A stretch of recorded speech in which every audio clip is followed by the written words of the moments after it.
Thank you for joining me for part 2 of 2 of Bikepacking the Marchers Castle Way, which is a 180-mile circular bikepacking route through the historic borderlands of Shropshire and Wales. Launched by Cycling UK, it is known for being physically demanding and features over 5,000 metres of elevation. In part 2 I passed through the Roman ruins of Wroxeter, the Industrial Revolution birthplace at Ironbridge, and numerous castles. I also passed through natural landmarks including the mythical Wentlock Edge, the Clee Hills, the Stipperstones National Nature Reserve and the Long Mynd. For part 2 of this trip I'll be passing through Montgomery, Church Stretton, Shrewsbury and Much Wentlock. Come and join me for this amazing bikepacking adventure. Hello, it's 20 past 12 on day 3. I'm at Castell Castle near Montgomery and it's turned out to be a really nice day. It's been very cold this morning. I've had 3 jackets on at one point and freezing hands most of the time, but it's turned out quite warm now, so hopefully the rest of the afternoon stays like this. It's really nice. So I'm at Castell Castle near Montgomery and it's a lovely place, to be honest. I've just done some really nice drone shots and a few selfies as you do. I'm going to go down to Montgomery for my lunch in a minute, and I just met my first bikepackers, a couple of lads out doing the Marchers Way as well, so there are a few other people out here doing it.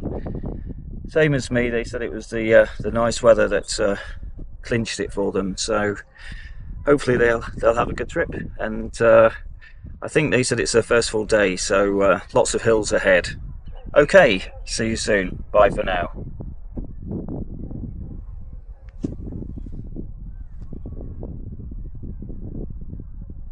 Views of Montgomery below.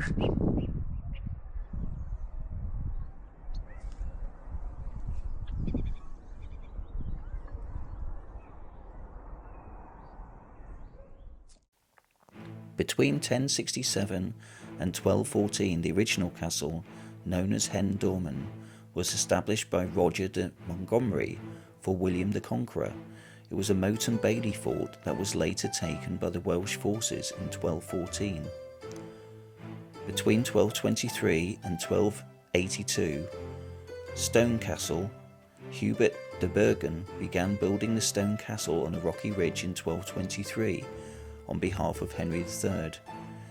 It was a key English base during the Welsh Wars and hosted the Treaty of Montgomery in 1267, where Henry III recognised Llewellyn ap Gruffudd as Prince of Wales.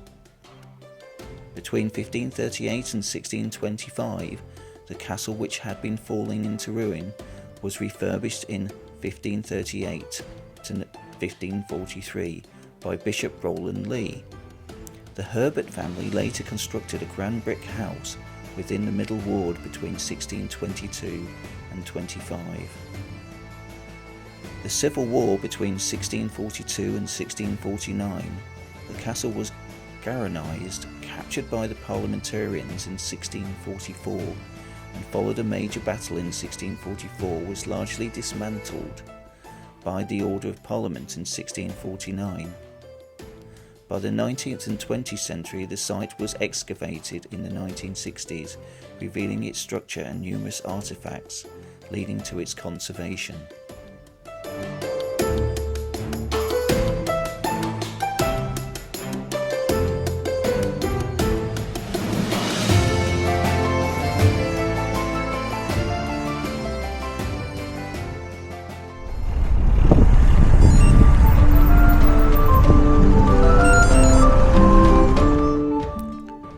St Nicholas Church in Montgomery, Powys, is a historic Norman church founded around 1223 to 1226, originally serving as a chapelry to Cherbury Priory. The cruciform church features a 13th century nave, a 15th century rood screen and carved angels, and an ornate 1600 tomb for Richard Herbert. Built by the Normans in the early 13th century, initially as a single-chambered structure, The church boasts an original 13th century roof screen, a 15th century hammer beam roof, and choir stalls brought from the nearby dissolved Augustinian Priory of Cherbury in 1536. The tower was rebuilt in 1816 by Edward Herbert. It houses the impressive 1600 canopied tomb of Richard Herbert, dated 1593, father of poet George Herbert.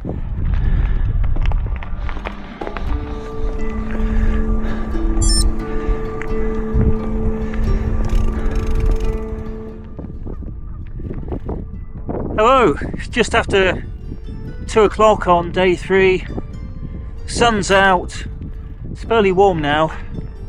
It can be cool in the shade, but not complaining. Look at the blue skies. So I just had lunch at the church at Montgomery, nice little village, and chilled out there. Managed to sort out a few other admin things as well, so we're on our way again now. Church is a really good place to stop actually. If you want to replenish your water, they've often got a tap. Sometimes they've even got a charge point. You can charge your phone up or whatever. A bit cheeky, I know, but you can get away with it. And they often have a nice bench or something if you want to chill out to have your sandwich or your lunch. So yeah, enjoyed that. The castle was nice too. And managed to capture that on drone, so look forward to seeing that later. Okay, we're heading towards Shrewsbury now, and still quite a way to Shrewsbury, but not sure if I'll reach it today, but we'll see. Okay, bye for now.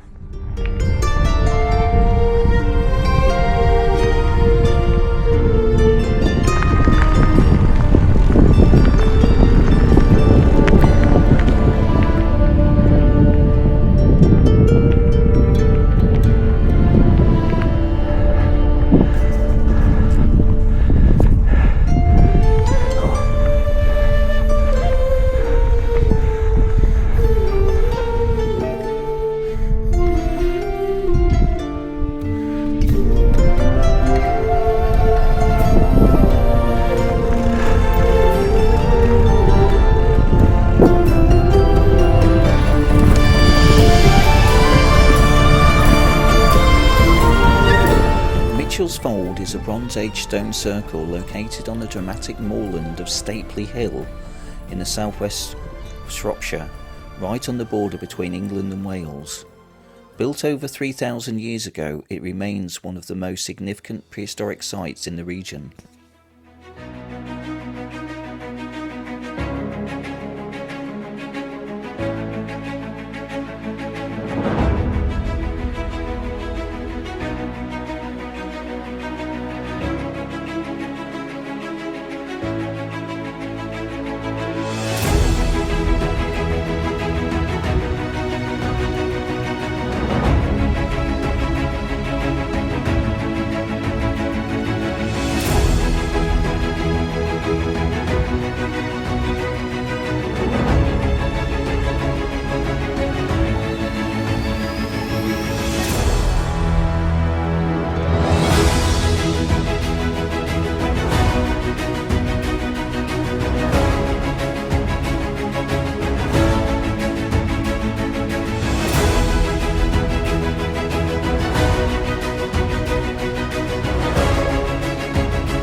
Good morning, it's Saturday day 4 and it's another sunny day, and I didn't sleep that well. I got a sleep score of 66, which said I needed more REM sleep due to the high levels of stress on yesterday's journey, and I think my watch knows what it's talking about. I was absolutely clapped out last night, bordering on exhaustion I think. Just coming up a 348 metre hill fully loaded was not what you wanted at the end of the day. Anyway, it's another day. I do feel a bit more rested, although my watch said that I might feel a little bit tired throughout the day, a bit irritable, but we'll see how that goes. Yesterday, I'm not sure if I reported that I had a slight accident, because there's lots of gates on this route and they can be annoying, as important as they are for the farmers.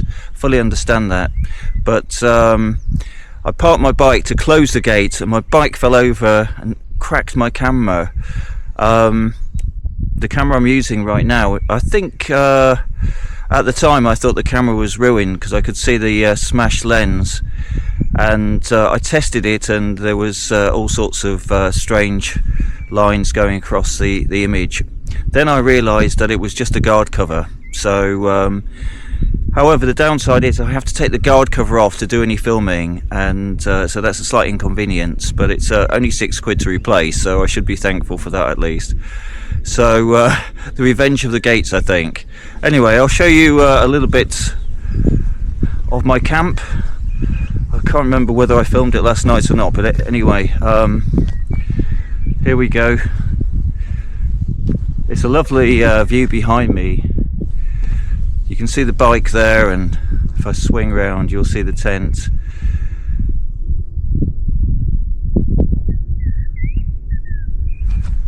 I'm quite high up here, well over 400 metres.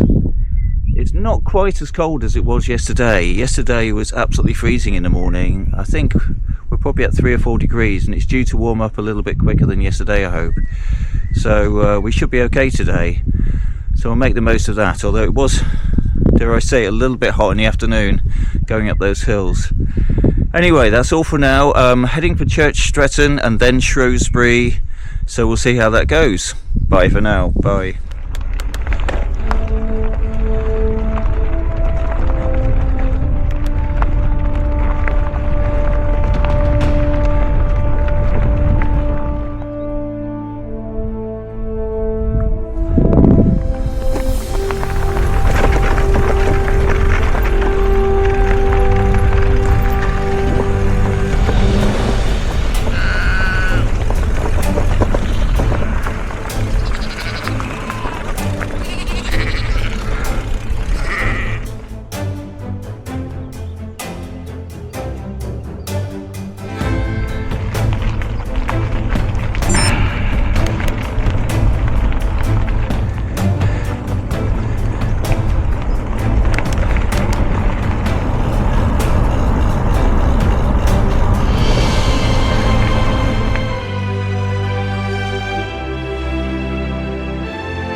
Hello, it's about 9 o'clock on day 4. I'm up in the moors now, just done a really big climb, 500 metres up now. It's much warmer than yesterday though, so that's really good news. And I think now I'm just going to descend into Church Stretton, hopefully get some breakfast there because I haven't eaten yet. Been sweating buckets. I need some water too, so I might head for a church to see if I can find some water. Whoop, going downhill a little bit dodgy. Wasn't expecting that. Alright, it's a bit flatter now. I think today's going to be a warm one all round, so can't complain. Still April. Could get up to 22 degrees later.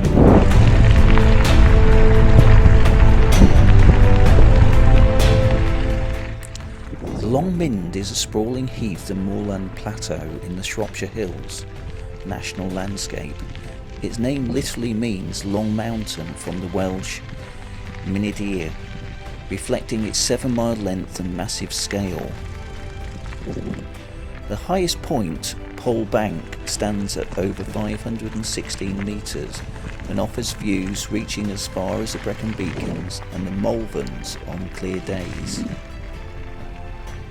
It serves as a primary entrance featuring the National Trust Visitor Centre, cafe and shop.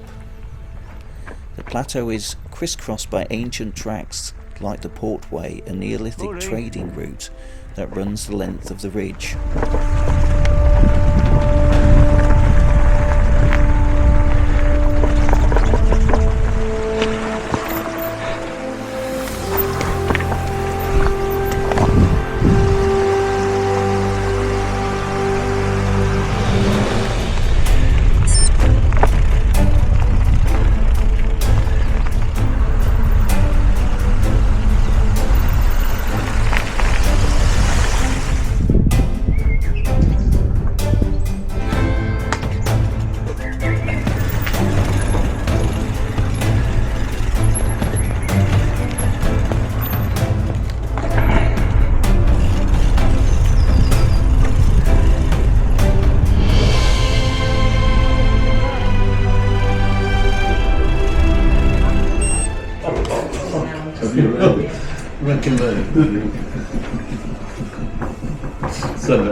Shrewsbury, a county town in Shropshire, is a historic market town with origins dating back to the 7th century, renowned as the birthplace of Charles Darwin and a strategic Anglo-Welsh border stronghold.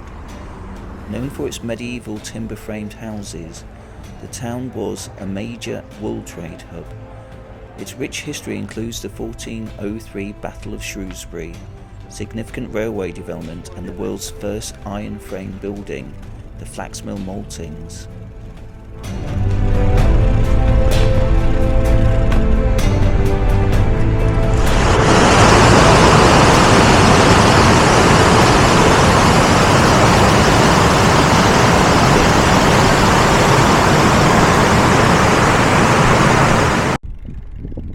Okay, so it's about 5:30 now on day 4, and it's turned into a slight disaster. I've just had 2 punctures just before Shrewsbury and in the middle of Shrewsbury.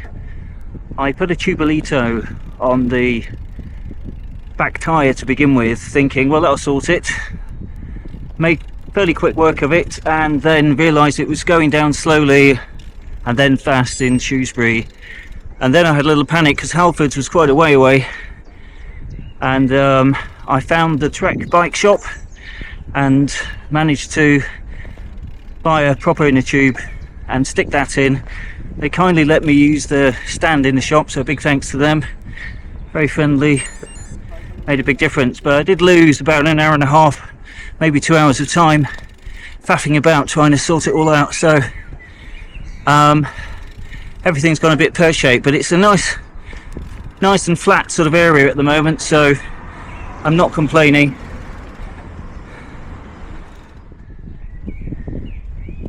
So I managed to grab a meal deal from the supermarket as well, and now I'm just leaving Shrewsbury following the river, although I've done a little diversion through the houses at the moment, but more or less following the river, nice and flat for the next 13 miles, so not complaining.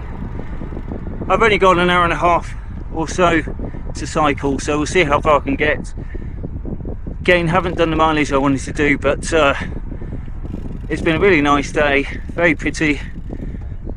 These things happen when you get punctures, so it's all part and parcel of the adventure, and the show goes on. Okay, bye for now. The Wroxeter Roman city in Shropshire was a major 3rd century metropolis in Roman Britain, covering 173 acres with over 15,000 residents, making it the 4th largest city in the province. Originating as a 1st century military fortress near the River Severn, it evolved into a prosperous civic centre with extensive baths, a basilica and a forum managed by the local Cornavy tribe. The Roman city of Wroxeter has military origins, founded around AD 57 to 85 as a fortress for the 14th and 20th legions to control the Welsh frontier. There was rapid growth. By 90 AD, the military moved to Chester and the site became a civilian town for the Cornavy tribe, and growing to be roughly the same size as Pompeii. At its peak, it featured a massive bath complex, a large civic market, and high-quality townhouses. The city thrived for nearly 500 years with significant expansion in the 2nd century under Hadrian and continued prosperity into the 4th century. The city was largely abandoned by the 6th or 7th century AD, unlike other Roman sites, which led to it becoming a well-preserved, frozen archaeological site. Today it is managed by English Heritage and features a reconstructed townhouse and a large standing section of the original bath walls, called the Old Work. Good morning, it's day 5, Sunday morning, 6:30, and I'm ready to go, already packed up, and I forgot to film the camp setup, but I did take a picture last night with a nice sunset, so I'll include that when I do the video later. So I'm going to be heading towards Much Wentlock this morning. Maybe I won't get there until lunchtime, who knows. I did pass through Wroxeter, the Roman city, last night, and did some nice dronage of that, so look forward to seeing that. And I'll have some porridge along the way at some point. I've got the milk, got the porridge, just need to find a nice spot and let it warm up a little bit, and look forward to that. Okay, I'll catch you on the journey. Speak to you soon. Bye for now.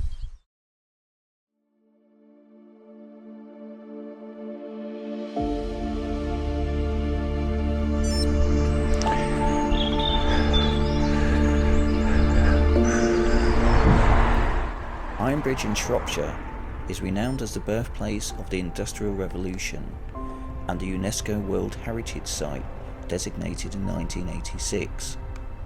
Its centrepiece, the world's first cast iron bridge, was built over the River Severn in 1779 to connect Broseley with Madeley. The area, particularly Coalbrookdale, was pivotal in developing techniques to smelt iron with coke.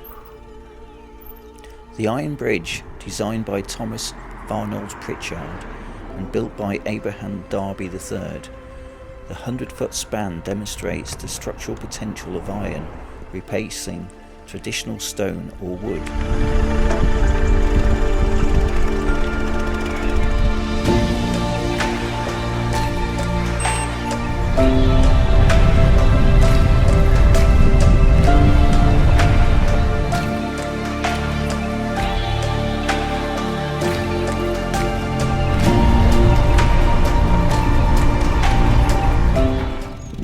Hello, good morning. It's about 20 to 10. I just passed through Ironbridge, which was quite nice, but it was absolutely freezing until that point. So I had to stop, and I had an Ironbridge pasty and a cup of tea to warm up. So I feel slightly better now, actually. Heading towards Much Wentlock now. I've already passed through Little Wentlock, so I suppose Much Wentlock's got more to offer. And I'm hoping that there's going to be an all-day breakfast there, and that should see me through for the rest of the day. After that, I'll just live off snacks, and if I really have to, I've got some porridge in reserve and some noodles, that sort of thing, so should be fine until I get closer to the car. So incidentally, it's about 30 miles to my car. Theoretically I'm going to make it today, but there is some absolutely humongous hills ahead of me.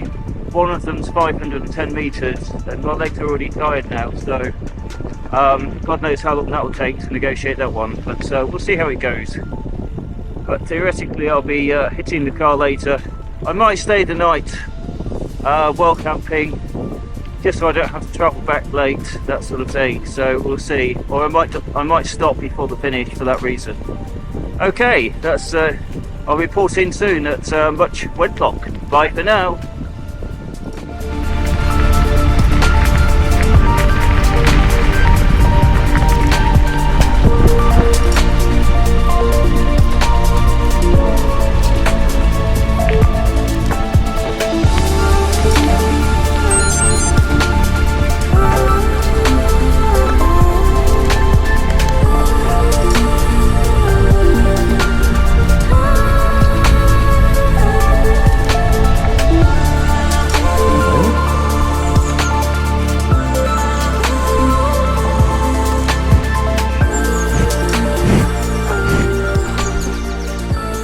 Hello.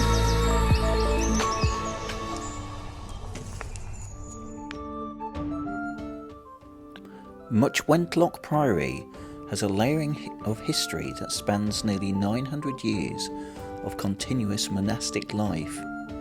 Today it is managed by the English Heritage, where visitors can explore ruins that transition from a Saxon double monastery to a powerful Cluniac priory. The site's religious history began around 680 AD, when King Merriwall of Magnesati founded a jewel house for both monks and nuns. The king's daughter Milburga became the second abbess. She was renowned for her piety and miracles, such as restoring sight to the blind and banishing geese that ate the monastery's corn. By the 10th century, the female community had ceased to exist, and the location of Milburga's grave was forgotten as the building fell into ruin. Following the Norman conquest, Roger de Montgomery, Earl of Shrewsbury, refounded the site between 1080 and 1082 as a priory for Cluniac monks. In 1101, the bones of St. Milburga were miraculously rediscovered during restoration work, turning Wentlock into a major site of medieval pilgrimage. The priory flourished, becoming one of the wealthiest in Shropshire. Most of the standing ruins included the massive 350-foot church and the ornate chapter house, with its interlocking arches, date from the 12th and 13th centuries. King Henry III was a frequent guest in the 1230s, even storing his own wine in the priory cellars. The monastery's life ended on the 26th of January 1540, when it was surrendered to Henry VIII's commissioners.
Wilderhope Manor is a Grade 1 listed Elizabethan manor house located near the village of Longville in the Dale, Shropshire. Built in 1585 by Francis Smallman, it is now a National Trust property managed as a youth hostel by the YHA. The manor remained in the Smallman family for generations. Its most famous resident was Major Thomas Smallman, a royalist during the English Civil War. In 1645, according to the local legend, Thomas Smallman was ambushed by Cromwell's troops. To escape, he galloped his horse off the edge of a nearby Wentlock edge. His horse died in the fall, but the Major survived because of an apple tree that broke his descent. The manor is reportedly haunted by the ghost of Thomas Smallman and his horse, particularly in the area now known as Major's Leap. Despite years of disuse, many original 16th century features remain, including ornate plasterwork ceilings featuring the Smallman family crest, the original oak spiral staircase, and a massive limestone facade with stone slate roofing.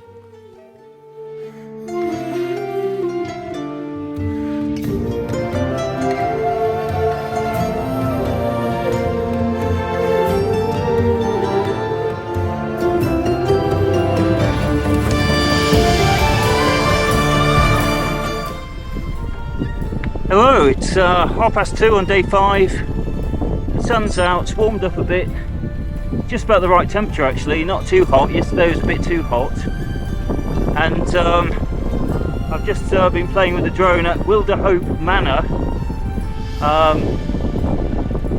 after visiting Much Wentlock and having a all-day breakfast there. So yeah, so the stomach's full. Doing a little bit of freewheeling right now as we speak, and I'm heading for Broadstone. So I've done about 26 miles already, so there's probably about 15 miles left to do in total. Still not sure whether I'm going to see the route through today or just take it easy and do a wild camp somewhere.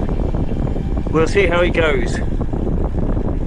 At the moment, just enjoying it. It's really really pleasant. As you can see, the scenery is epic. What's not to like? Okay, that's all for now. Bye.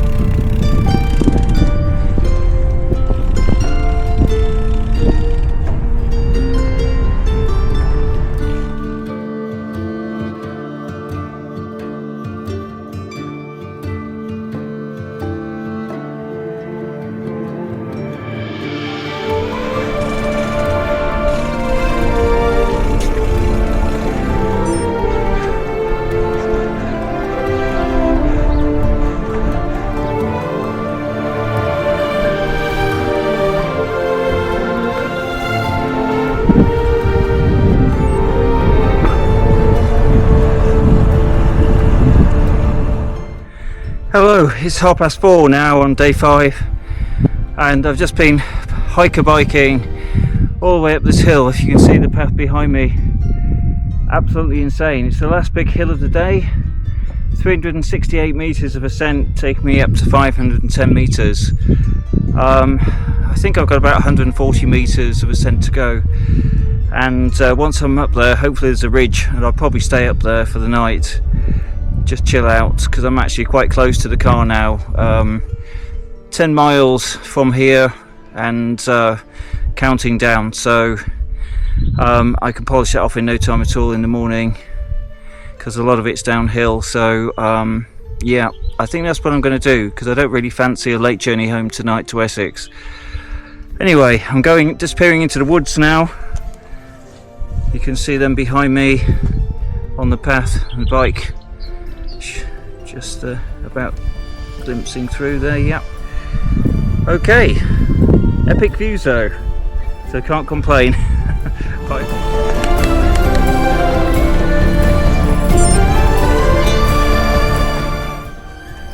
Absolutely insanely steep hill. No way I can ride up here with a fully loaded bike. Oh my god. Just what you need for the last hill of the day. Oh, we got a bonus deer in the picture, so I guess it makes it worth it. bit of nature made up for it. Hello, so I finally made it to the top of Brown Clee, 540 metres, and panoramic views all around. It wasn't as bad as I thought it was going to be. I was absolutely dreading this hill because I was already tired after 4 and a bit days cycling up and down. But yeah, had a few mini breaks of course. The last part was the biggest hiker bike I've ever done in my life, I think.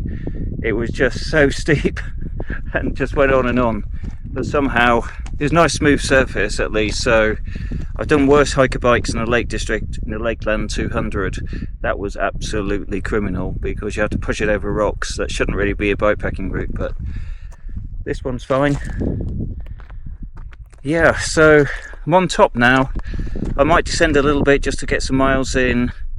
I'm less than 10 miles from the car, so I'm not going to rush to get to the car or anything. I'm just going to probably stay up here somewhere. I've got enough provisions to see me through, and plenty of warm clothing because the temperature's dropped. Okay, so the trip is nearly done. What would I say about the Marchers Castle Way? It's an absolutely amazing trip. Keeps Money Adventures said it's the best UK cycling bikepacking adventure. I'd definitely second that. One of the best ones I've done in the UK, if not the best. It's got lots of variety. It's hard work on the hills. You'll have to do hiker bike, and I'd travel as light as you possibly can. And I'll take a mountain bike. A gravel bike, you could do it, but it would be uncomfortable to say the least. So yeah, I'd recommend it. And yeah, perfect weather for it as well, so what more can you ask for? Bye for now.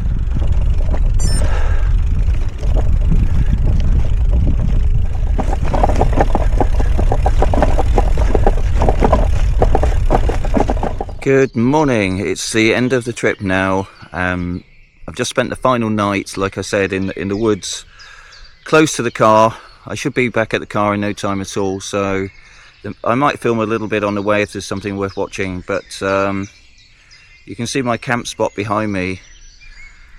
For the first night it was actually mild. It was really warm last night in double digits when I went to bed, and it feels mild right now, hence wearing a t-shirt. So the birds are out, it's very chilled here. The only problem with this spot was the tent is perched on a slight incline. I didn't slide down too much, to be honest, but I was conscious of it in the night, so it wasn't a perfectly flat spot, but beggars can't be choosers and all that. Apart from that, I slept well. Got a decent score of 78, so approaching a good score. Obviously I'm tired now and a little bit got a little bit of body stress from constantly going up and down the hills. So the Marchers Castle Way is a really good trip. You do need good fitness for it though. I have seen Si from GCN do it in a day without any bags, but you definitely wouldn't be doing it in a day. Bikepacking, not a chance. 2-3 days if you're super fit, but for most people I think 4 or 5 days would be a good amount of time to plan for this trip if you want to enjoy it. I was stopping to film, I was stopping to take my time eating and things like that, so, and to look at the castles, all that sort of stuff. So if you want to enjoy the trip, 4 or 5 days. Okay, I highly recommend it. See you in the next one.